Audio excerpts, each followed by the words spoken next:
नमस्कार, lead India के इस वीडियो में आपका बहुत बहुत स्वागत है। दोस्तों, मैं हूं एडवोकेट सुभाष सिंह और इस वीडियो में मैं बताऊंगा कि ट्रांसफर पिटीशन के बारे में आपका कोई कोर्ट केस चल रहा है, खासतौर से वैवाहिक विवाद वाले केस।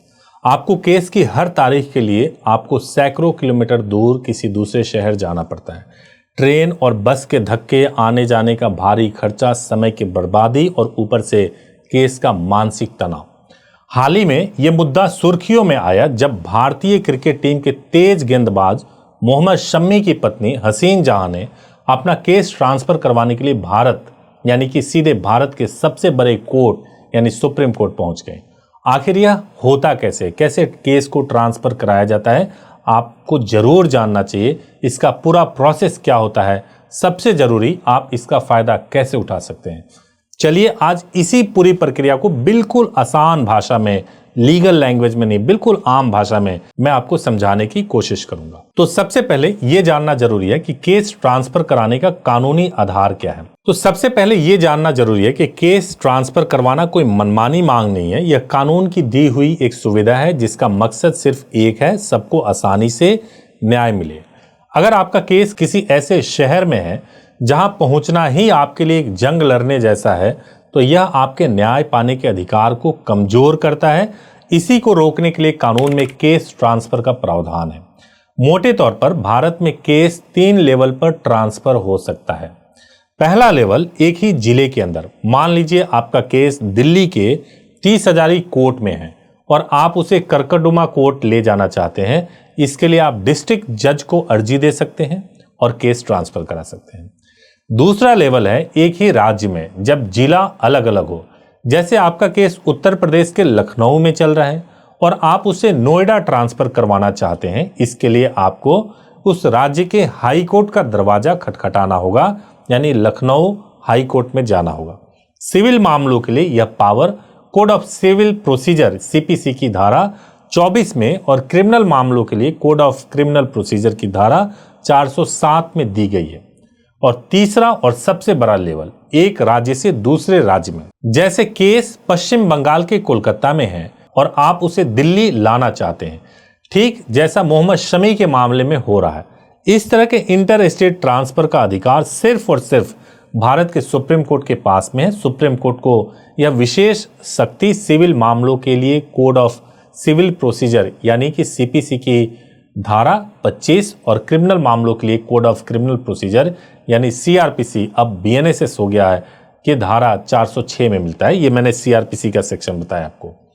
आज हमारा पूरा फोकस इसी प्रक्रिया पर रहेगा। अब देखिए, अब समझते हैं कि ये प्रक्रिया होगा कैसे हम ट्रांसफर पिटीशन की पूरी प्रक्रिया को करेंगे, इसको स्टेप बाय स्टेप समझते हैं। सुप्रीम कोर्ट में एक राज्य से दूसरे राज्य में केस ट्रांसफर करवाने के लिए अर्जी जो डाला जाता है उसको ट्रांसफर पिटीशन कहते हैं। और इसको कैसे लगाई जा सकती है और कब लगाया जा सकता है, इसको समझते हैं। केस का कोई भी पक्ष, वादी, प्रतिवादी या अभियुक्त, यह अर्जी दायर कर सकता है। यह याचिका तब फाइल की जाती है जब आपको लगे कि मौजूदा कोर्ट में आपके साथ इंसाफ नहीं हो पाएगा और वहां तक पहुंचना आपके लिए नामुमकिन सा हो रहा है। जो दूसरा कदम है, याचिका और जरूरी कागजात, डॉक्यूमेंट्स को तैयार रखना, यह सबसे जरूरी स्टेप है। आपको अच्छे वकील की मदद से एक ट्रांसफर पिटीशन तैयार करवानी चाहिए। इसमें कुछ बातें लिखनी बहुत जरूरी होती है और यहीं पे मैं आपको बताना चाहता हूं कि अगर आपको हेल्प चाहिए तो आप हमारे हेल्पलाइन नंबर 8800-444-555 पर कॉल कर सकते हैं और पूरी गाइडेंस ले सकते हैं। सुबह 9 बजे से लेकर शाम को 8 बजे तक कॉल कर सकते हैं।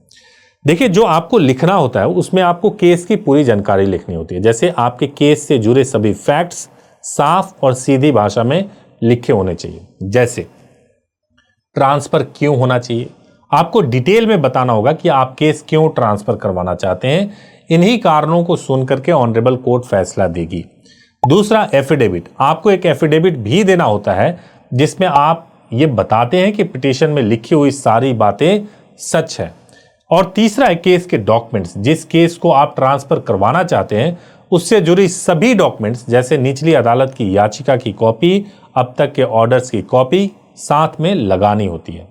और इसके बाद सुप्रीम कोर्ट में आपको फाइल करना होता है। जब आपकी याचिका तैयार हो जाती है, आप किसी अच्छे वकील के माध्यम से सुप्रीम कोर्ट में फाइल करते हैं। इसके बाद सुप्रीम कोर्ट की रजिस्ट्री कागजों की जांच करती है और सब कुछ सही होने पर केस को सुनवाई के लिए लिस्ट कर दिया जाता है और उसके बाद होता है नोटिस जारी होना।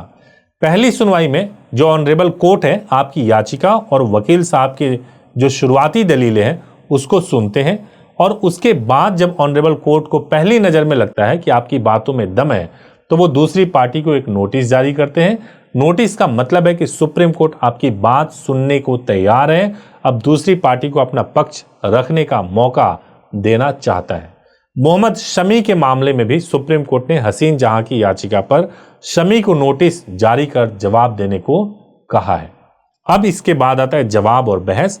नोटिस मिलने के बाद दूसरी पार्टी को तय समय में अपना जवाब यानी काउंटर एफिडेविट फाइल करना होता है। इसमें वो बताते हैं कि केस को ट्रांसफर क्यों नहीं किया जाना चाहिए। इसके बाद सुप्रीम कोर्ट दोनों पक्षों की दलीलों को डिटेल में सुनता है और अपना आखिरी फैसला सुनाता है। सब कुछ सुनने और देखने के बाद सुप्रीम कोर्ट को यह फैसला देना होता है कि क्या केस ट्रांसफर करना न्याय के हित में in the interest of justice है। अगर कोर्ट आपकी याचिका मान लेती है तो एक आदेश जारी होता है और आपका केस पुरानी अदालत से नई अदालत में ट्रांसफर हो जाता है। यह आदेश सभी निचली अदालतों को मानना पड़ता है। इस पूरी प्रक्रिया में आमतौर पर कई महीने लग सकते हैं जो कोर्ट के काम पर निर्भर करता है। अब एक सवाल आपके मन में होगा कि किस कंडीशन में केस को ट्रांसफर कराया जा सकता है, वो कंडीशन कौन कौन से होते हैं। तो पहला मैं आपको बताता हूं कि इंसाफ ना मिलने का खतरा, यह सबसे मजबूत वजह है। अगर आपको लगता है कि उस शहर में आपके खिलाफ माहौल है, आपको धमकी मिल रही है या किसी भी वजह से आपको वहां निष्पक्ष सुनवाई नहीं मिलेगी तो कोर्ट आपकी बात को बहुत गंभीरता से सुनेगा। इसके बाद है पक्षकारों की सहूलियत, खासकर पत्नी की। पति पत्नी के मामलों में सुप्रीम कोर्ट अक्सर पत्नी की सहूलियत को बहुत अहमियत देता है।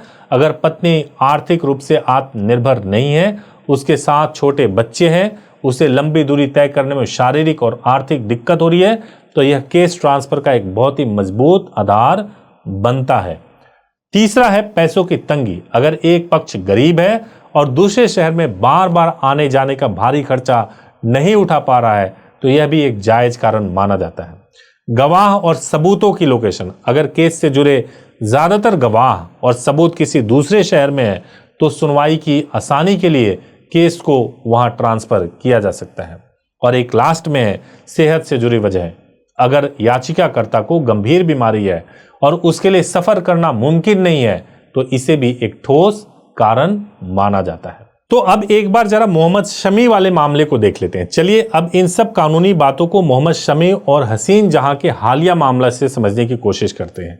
यह एक परफेक्ट रियल लाइफ उदाहरण है। हसीन जहां ने घरेलू हिंसा, गुजारे भत्ते से जुड़ा अपना केस कोलकाता से दिल्ली ट्रांसफर करने की मांग की है। अपनी ट्रांसफर याचिका में उन्होंने कई दमदार कारण बताए हैं। पहला कारण दिया है बेटी की पढ़ाई। उन्होंने कहा है कि वह अपनी बेटी की बेहतर शिक्षा के लिए दिल्ली शिफ्ट हो गई हैं या बच्चों के भविष्य से जुड़ा एक संवेदनशील कारण हो सकता है। दूसरा, दूरी और परेशानी। उन्होंने बताया कि दिल्ली से कोलकाता लगभग 1500 किलोमीटर दूर है। हर तारीख पर इतनी लंबी यात्रा करना उनके लिए बहुत मुश्किल है। और तीसरा कारण उन्होंने दिया परिवार का सपोर्ट। उन्होंने दलील दिया है कि उनका परिवार उत्तर प्रदेश में रहता है जो दिल्ली से काफी पास में है। दिल्ली में केस चलने से उन्हें परिवार का सपोर्ट आसानी से मिलेगा। एक और कारण आर्थिक बोझ भी बताया है। हसीन जहां ने यह भी कहा है कि उनके पास कमाई का कोई जरिया नहीं है।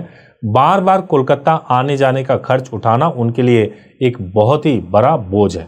जब यह मामला ऑनरेबल जस्टिस मनोज मिश्रा और ऑनरेबल जस्टिस मनमोहन साहब की बेंच के सामने आया तो कोर्ट ने इन कारणों को पहली नजर में सुनने लायक माना। इसलिए उन्होंने मोहम्मद शमी को नोटिस जारी कर उनका पक्ष रखने को कहा है। अब शमी को अपना जवाब देना है कि केस कोलकाता में ही क्यों चलना चाहिए। इसके बाद सुप्रीम कोर्ट दोनों की बातें सुनकर फैसला करेगा कि क्या न्याय के हित में केस को दिल्ली ट्रांसफर करना सही है या नहीं सही है। अगर इस टॉपिक पर आपका कोई सवाल है तो नीचे कमेंट्स में जरूर पूछें। वीडियो को लाइक करें और इसे उन लोगों से शेयर करें जिन्हें इसकी जरूरत हो सकती है। कानून से जुड़ी ऐसी जानकारियों के लिए हमारे चैनल को सब्सक्राइब करना, बेल आइकन दबाना ना भूलें। Thank you so much for watching this video. Thank you so much.